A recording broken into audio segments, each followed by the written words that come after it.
Hey there, cyber surfers. Today's topic is hotter than a trending meme, but not nearly as funny. It's the subject of online scams. A whopping $10 billion was lost to scams last year alone. Schoolsfirst Federal Credit Union has some safety tips that'll help you avoid online fraud. Joining us today is Nathan Calhoun, Calvine Branch Manager for Schoolsfirst Federal Credit Union. Welcome back, Nathan. Thank you very much for having me. Of course. So, Nathan, can you give us an update on scams that you're seeing right now? Well, as you mentioned, scams are very prevalent. I think really what we're seeing a lot of is a lot of the changes and different versions of the type of online scams that are out there. A lot of these scams that are being put out there are kind of done with the intent of collecting people's personal identifying information.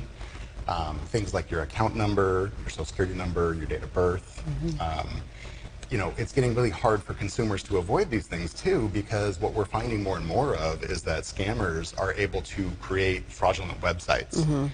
These websites are aimed at emulating the websites of legitimate companies that consumers do business with every day. The websites will have the same logos, the same feel, and obviously, once again, it's a fraudulent website, so what they'll do is they'll build a form into it to collect the information that we're talking about, the personal identifying information. But instead of giving that information to the company that you do business with, you're giving it to somebody who's a scam artist and is going to use it to steal your money. Oh my gosh. Okay, so expand a little bit more on how people stumble onto these fake websites. You kind of talked about it a bit. Well, you know, you can be lured into one of these websites by things like social media posts that are out there. Sadly, they can just pop up from an email in your inbox. You can also see them when you do a web search. Sometimes it'll, you know, the web search will present you with a actually fraudulent website. You know, one of the most common versions of this kind of scams that are out there that I can share with you is what we call a phishing scam. That's phishing with a PH, not an F. This kind of works like this. Essentially, let's say you're going in, you're checking your email inbox, and you see an email from a company you do a business with. You recognize the company. Right. And when you review the company, you see the logos, you see the branding, you see the things you're familiar with. But the text of the email tells you this: your account's suspended. If you want to regain access, click on the link below. It'll take you to the site. We'll get it all worked out. When you click on the link, you're presented with a form. And the instructions are this: we need to verify you.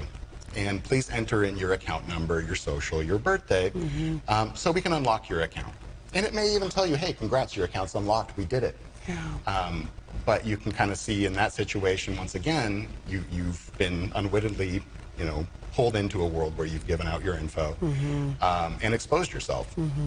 Things to combat this, you know, these links that are out there, look for little inconsistencies in the address on them. You know, sometimes you'll see misspellings. Sometimes you'll see a period where it shouldn't be. Sometimes what they'll do is they'll, you know, if the name of the company has an O in it, they'll substitute a zero instead of that. Another thing you can do, without clicking on the link, hover your cursor over the link. Your computer will then tell you what is the actual address that that link is pointing you towards. Does that address actually match up with the company you're doing business with? Or if you find yourself in the situation where an email is, you know, informing you that your account's suspended, don't click on anything. Instead, visit the actual site that you're used to logging into. Log into it using your normal username and password. If you log in, obviously your account's not suspended at that point. And if anything is fishy at any point in time, just contact the company directly, but use the phone number not found in the email. And ask them, you know, is everything okay with my account? And it looks like they're definitely jumping on that urgency, so really taking the time to pause and stop. We have a little bit of time, but I want to make sure I ask you, tell us how innocent web searches can lead people straight into those fraudulent websites. Yeah, sadly, that these scammers can use the same strategies that legitimate businesses use to get their fraudulent websites pushed to the top of a web search. So it presents you with the fraudulent website.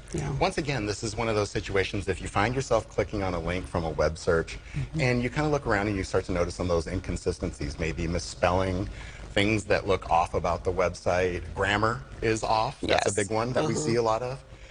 Also, try to stick to the, you know, secured websites. You know if it's secured because it'll say HTTPS at the beginning of the site. That S is for secured. And then the end of the website, too. Check and see if it matches what you're supposed to be doing. If you're going to a government agency, let's say you're trying to visit the FBI website, it should be FBI.gov. But if it says FBI.net, you're not dealing with that government agency. Okay, important things to note. Nathan, thank you so much. I'm going to let our viewers know where they can go for more information. You can visit one of the many Schoolsfirst Federal Credit Union branch locations as seen on the screen, and you can find out more online by going to schoolsfirstfcu.org.